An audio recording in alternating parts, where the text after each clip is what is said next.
आप पढ़ रहे हैं विद्युत शक्ति, और विद्युत शक्ति में पिछले साल आप लोगों ने पढ़ा शक्ति इज इक्वल टू कार्य बटे समय, और सिंपल सी परिभाषा पढ़ी थी, कार्य करने की दर को क्या कहते हैं, शक्ति कहते हैं, है ना। कार्य करने की दर को शक्ति कहते हैं, ये आप लोगों ने पिछले साल पढ़ा था। वहां पर विद्युत परिपथ की कोई चर्चा नहीं हुई थी, क्योंकि यहाँ पर आज विद्युत परिपथ भी है, किया गया कार्य जो है वो विद्युत ऊर्जा कहला रहा है। अभी हमने बोला था उसको, किए गए कार्य को ही हमने क्या लिखा था, वह विद्युत ऊर्जा लिखा था, यस और नो। ठीक, मतलब यहां पर कार्य, या आप ऐसा लिख सकते हो क्या, वह विद्युत ऊर्जा, राइट है, ओके। और ये समय तो समय ही है। अच्छा, समय को हम क्या, जब भी बटे में समय आता है हम क्या कहते हैं उसको, बताइए, दर।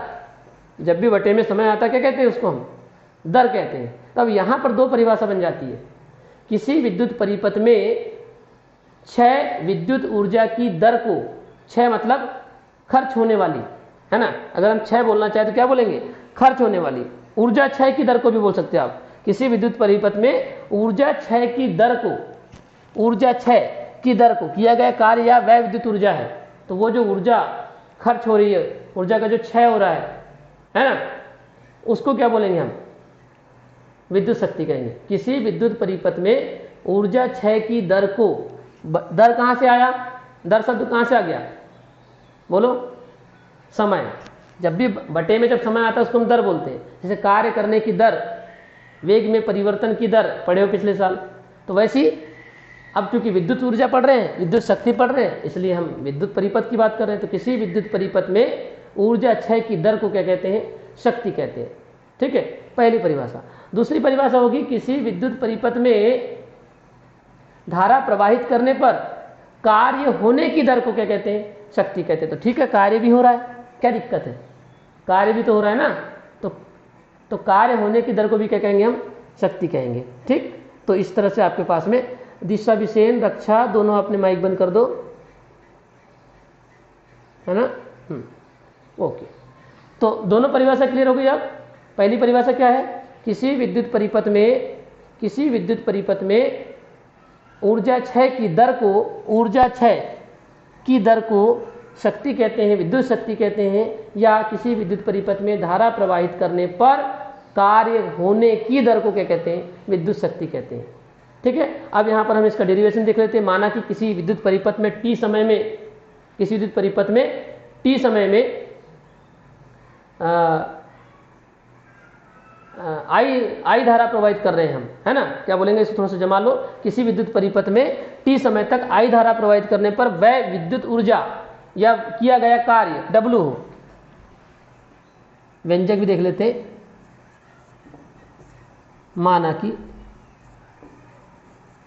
किसी विद्युत परिपथ में टी समय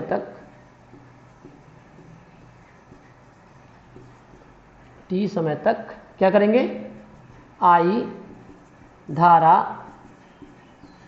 प्रवाहित करने पर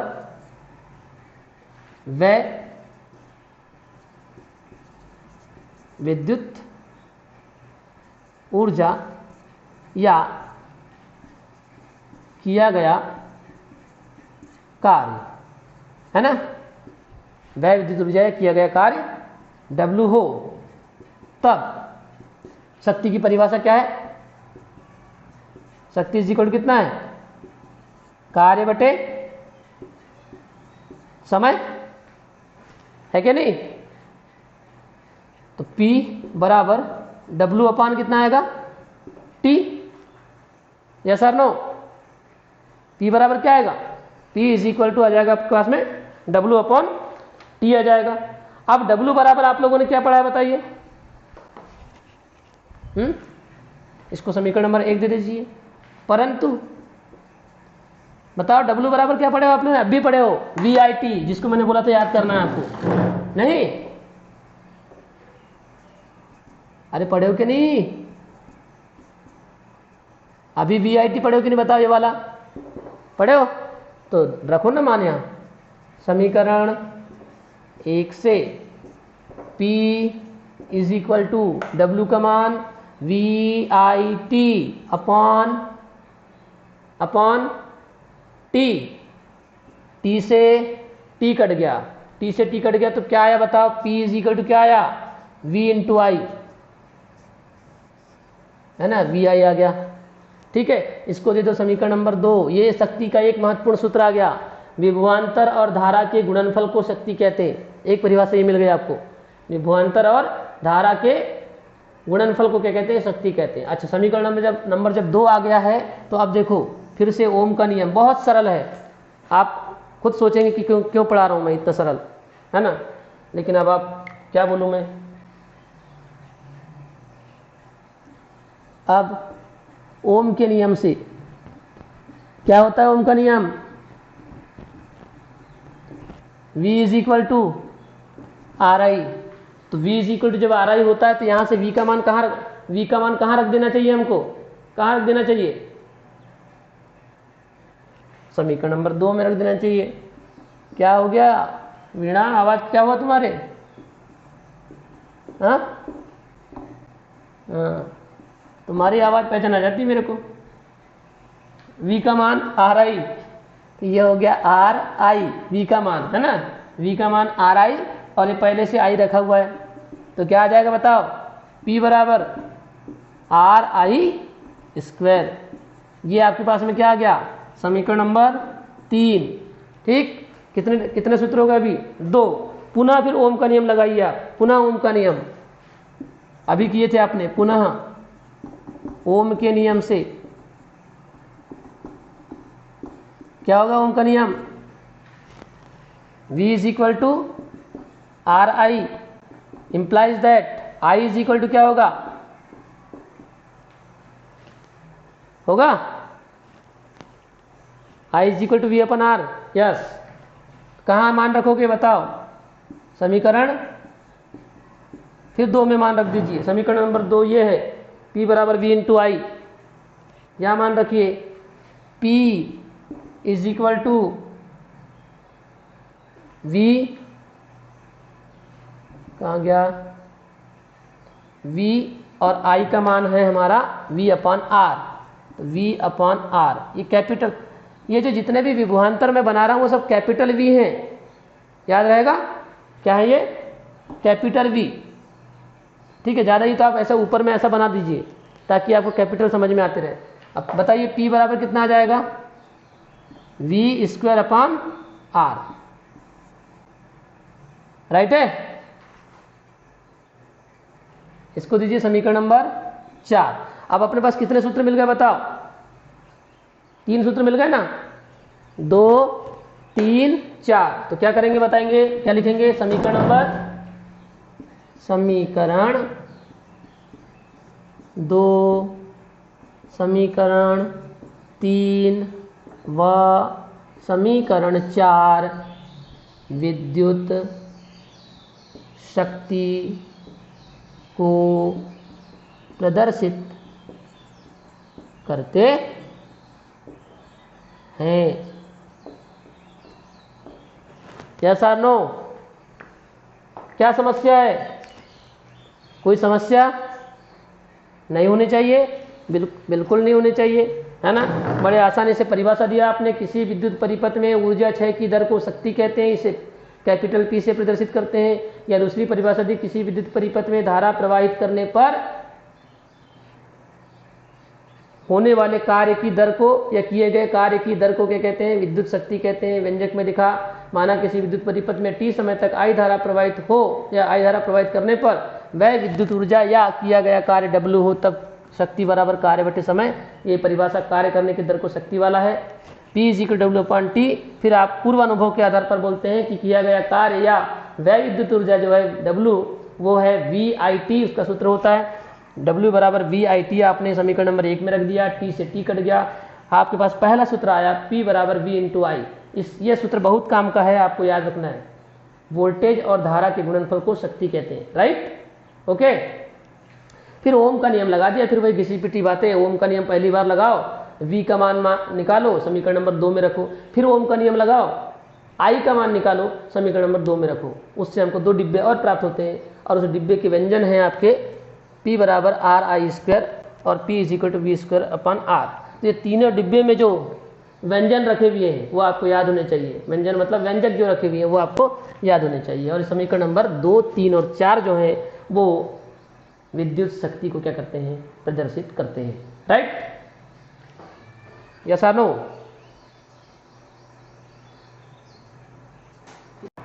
तो विद्युत शक्ति का जो मात्रक होगा वो क्या होगा, सूत्र के माध्यम से निकालते हैं हम। P is equal to W upon T है आपके पास, है ना। तो W मतलब कार्य या वह ऊर्जा, तो इसका मात्रक क्या होता है, जूल। और समय का मात्रक क्या होता है, सेकेंड। तो जूल प्रति सेकंड बराबर क्या हो जाता है, यहाँ पर वाट होता है। क्या होता है, वाट। ठीक है, तो आपने पिछले साल भी पढ़ा है शक्ति का मात्रक क्या होता है, वाट होता है। किसको नहीं मालूम है, किसको नहीं मालूम है शक्ति का मात्रक वाट होता है? के बताइए, किसको नहीं मालूम शक्ति का मात्रक वाट होता है, बोलिए। क्लियर है ना। चलो, तो यहां से हम 1 वाट की परिभाषा, 1 वाट की हम परिभाषा निकालते हैं। 1 वाट इज इक्वल टू कितना हो जाएगा, 1 जूल बटे 1 कूलाम, है ना। 1 watt is equal to 1 joule upon 1 coulomb हो जाएगा। और यहाँ पर क्या करेंगे आप, परिभाषा दे देंगे इसकी कि 1 वाट शक्ति किसे कहते हैं, तो बोलेंगे किसी विद्युत परिपथ में, सॉरी कूलाम नहीं, सेकंड आएगा ना, है ना। किसी विद्युत परिपथ में 1 सेकंड में वह ऊर्जा कितनी हो, 1 जूल हो, तो उस परिपथ की शक्ति कितनी कहलाती है, 1 वाट कहलाती है।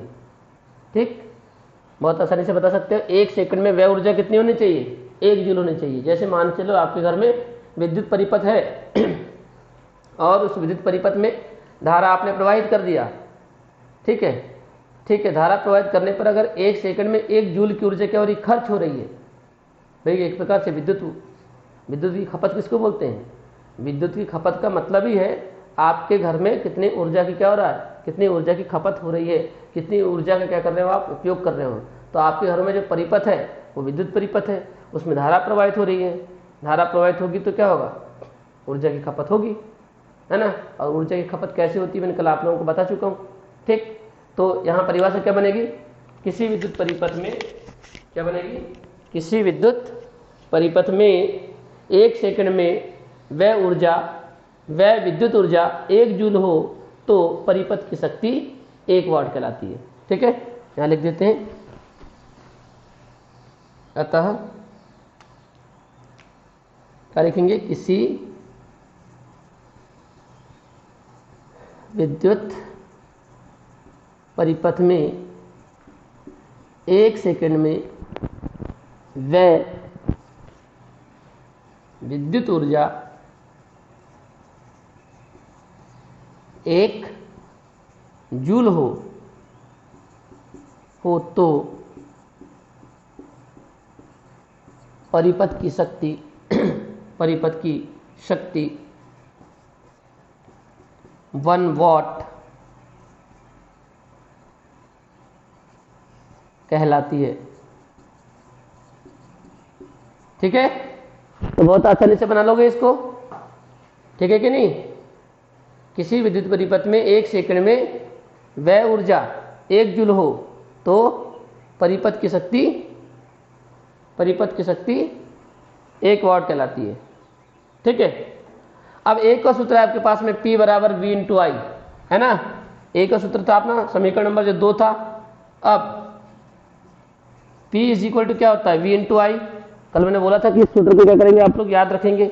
माइक बंद करो, किसका चालू है माइक। तो P इज इक्वल टू कितना है, V इंटू आई। तो यहां से अगर हम शक्ति की परिभाषा निकालना चाहते हैं तो ऐसा निकाल सकते हैं, P मतलब शक्ति है इसलिए 1 वाट, V विभवांतर है तो 1 वोल्ट का विभवांतर दे दो, है ना, इनटू धारा है तो यहां पर 1 एम्पियर की धारा दे दीजिए। ठीक है, तो यहां पर इंग्लिश में लिख दिया, इसलिए पूरा इंग्लिश में कर दो वाट।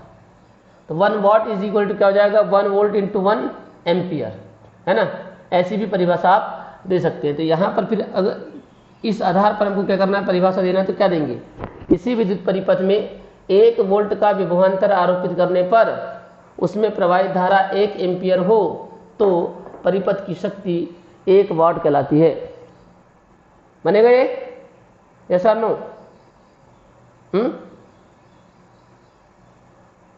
किसी विद्युत परिपथ में कितने वोल्ट का विभवांतर आरोपित करना है, 1 वोल्ट का विभवांतर आरोपित करेंगे। 1 वोल्ट का विभवांतर आरोपित करेंगे तो प्रवाहित धारा 1 एम्पियर होगी, तब उस परिपथ की शक्ति क्या कहलाएगी, 1 वाट कहलाएगी। ठीक है, इसको भी मैं यहाँ पर लिख देता हूँ। अतः किसी विद्युत परिपथ में 1 वोल्ट का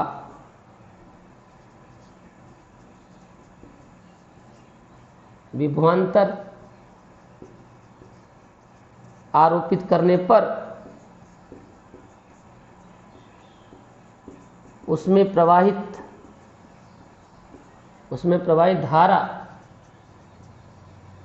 1 क्या हो, बोलिए, 1 एम्पियर हो तो परिपथ की शक्ति क्या कहलाती है, 1 वाट कहलाती है। इज इट क्लियर, यस और नो? तो ये हो गया कल विद्युत शक्ति का मात्रक और विद्युत शक्ति का व्यंजक और विद्युत शक्ति का मात्रक, और उसको हमने परिभाषित भी कर दिया कि 1 वाट जो शक्ति होती है वो कितनी होती है। ठीक है, तो इस तरह से आपका ये विद्युत शक्ति वाला टॉपिक जो है आपका कंप्लीट।